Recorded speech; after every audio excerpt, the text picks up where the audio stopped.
They were going on a field trip. Dave was so excited. Do you like going on trips? Yes, yeah, you do. What would they see? Would they go to a museum with, with cool dinosaurs? Would they go to the Baseball Hall of Fame? Oh, maybe.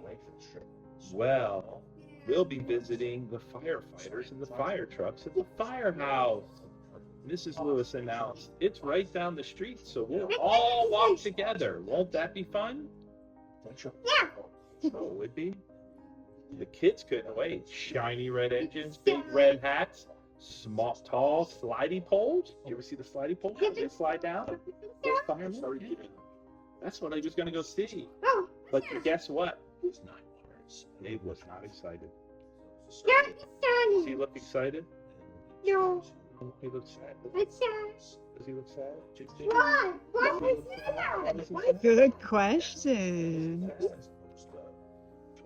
Oh, he wasn't excited. The walk from the school to the firehouse was all he could think about. He had his own style of walking through it, throwing his feet out in front of him, then catching up to them with his crutches.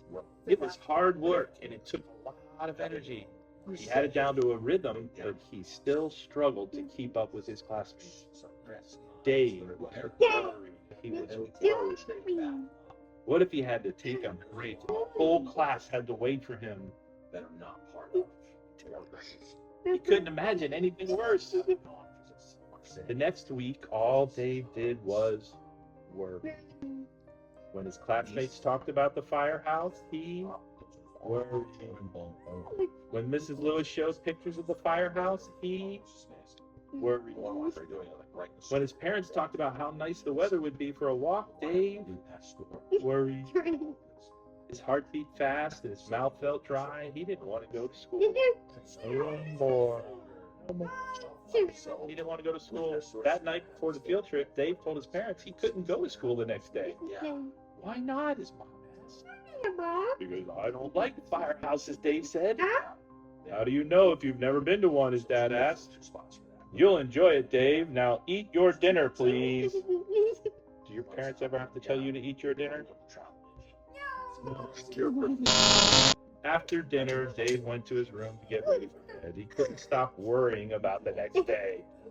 Dookie boy, he said to his dog, why aren't you bigger? If you were bigger, I could ride you to the firehouse.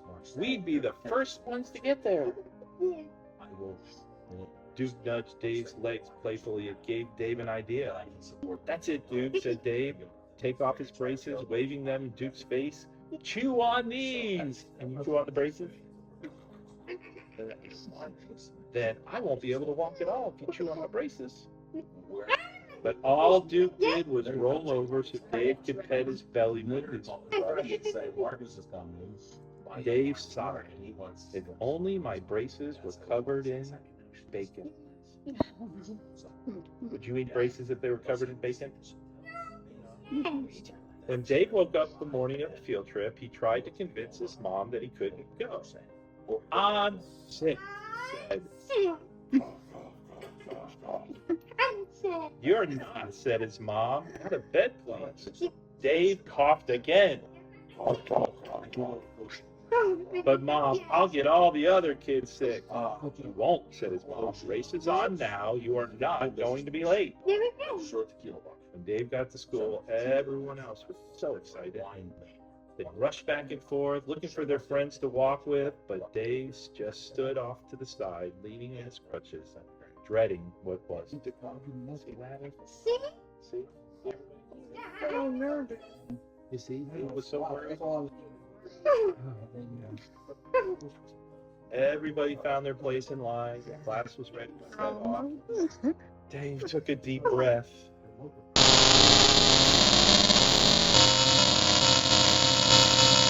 First step, he heard an unfamiliar sound, and then a voice. What? Oh, rumble, rumble. Hop in, Dave. I'll pull you along.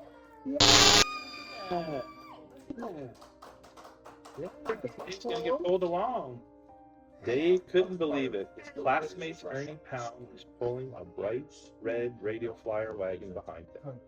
Without second thought, Dave hopped into the wagon, tucked his crutches Ernie began pulling him along. Look, John called. You? There goes Dave and Ernie. You? Wow, cried Peggy. I want to pull the wagon too. Me too, DJ shouted. Can we all pull Dave along? Everyone took turns pulling Dave and Ernie's shiny red wagon. Dave knew why it was called a radio flyer wagon because he felt like he was really flying. All and as Dave said, even the bullies even the bullies wanted to pull on. They arrived at the firehouse ready to visit. Dave turned to Ernie and said, "Thanks, Ernie. I couldn't have done it without you." Side by side, Dave and Ernie walked through the firehouse. They met the firefighters and saw the fire trucks. They even got to ring the bell and watch the firefighters slide down the pole. I want to do that one day, said Dave. Me too, said Ernie. All too soon, it was time to leave the station. So was Ernie. Is Ernie right? As the class filed out, Dave and Ernie looked for their shiny red wagon. The firefighters had parked it next to the shiny red fire trucks. It fit right in. The fire chief held out his hand. Put her there. Put her there. Dave shook it proudly. That's quite a handshake you have there, young man. Looks like Fire Chief Ernie's ready to pull you along. See you next time. Everyone took turns pulling Dave back to school. Some pulled him fast. Some pulled him slow. But no matter what, Dave still felt like he was flying. See that? The big handshake.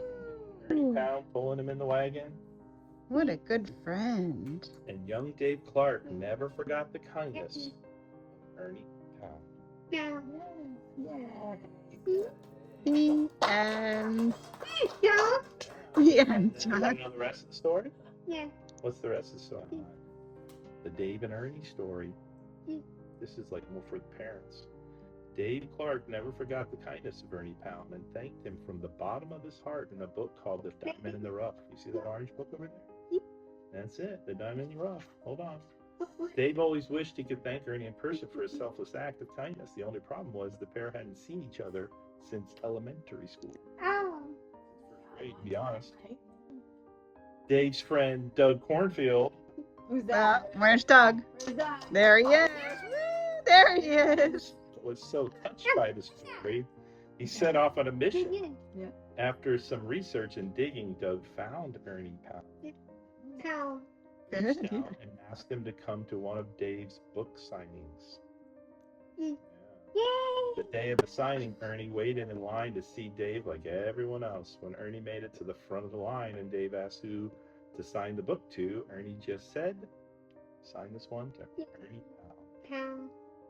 The room instantly filled with emotion, the tears in his eyes. Dave shook Ernie's hand and embraced them.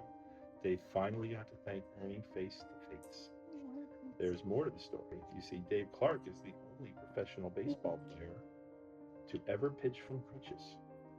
And he soon learned that Ernie Pound had become an accomplished pitcher in his own right. Men. Ernie is a professional horseshoe thrower who had placed second and fifth in world-level competition. Wow. Today, Dave Clark and Ernie and Doug recognize unsung heroes with Ernie, with the Pulling Each Other Along Award. The kindness of Ernie showed Dave inspired this award, and it's been given to many people throughout the years. Ernie, of course, is an esteemed Pulling Each Other Along Award. Me too. Yeah, that's right. And you too, right? Your moms are pulling each other. There you go. You want to know? There he behind is. the Is scenes that story? Doug? That's Doug in the book. Is that me? Yeah. Is that you? So, about Dave and Duke. Who's that? This is from me. I have been traveling with Dave Clark for many years now. He tells me that I know his story better than he does. When I started thinking about writing A Pound of Kindness, I realized I didn't quite know everything, so I began asking Dave more detailed questions about his youth. One of those questions was whether or not he had had a dog growing up. Without hesitation, he said he had a dog whose name was Duke. A boxer mix of some sort. Great, I thought. The dog is a perfect way to help convey the message of kindness and interest. Fast forward to when we finished the cover of this book, which of course features Duke after cover revealed. Let's see. I received a text message from one of Dave's cousins, Vicky, who knew I was working on the story. Her message included a photo of Dave and Duke. Oh. Wow. Even more amazing was that Duke looked strikingly similar to the Duke drawn by Mark Brer, Books Illustrated. Nice. Naturally, I shared this photo with Dave, who absolutely had no memory of the photo. He even thought I had edited the dog into the old photo. A joke. But no, it's a real photo taken of Dave and the real Duke. Presumably, they're Dave's parents long ago. It's almost as if they knew we were going to write a children's book about the incredible son and his faithful friend, and they were Yeah. Good job. Duke and Dave.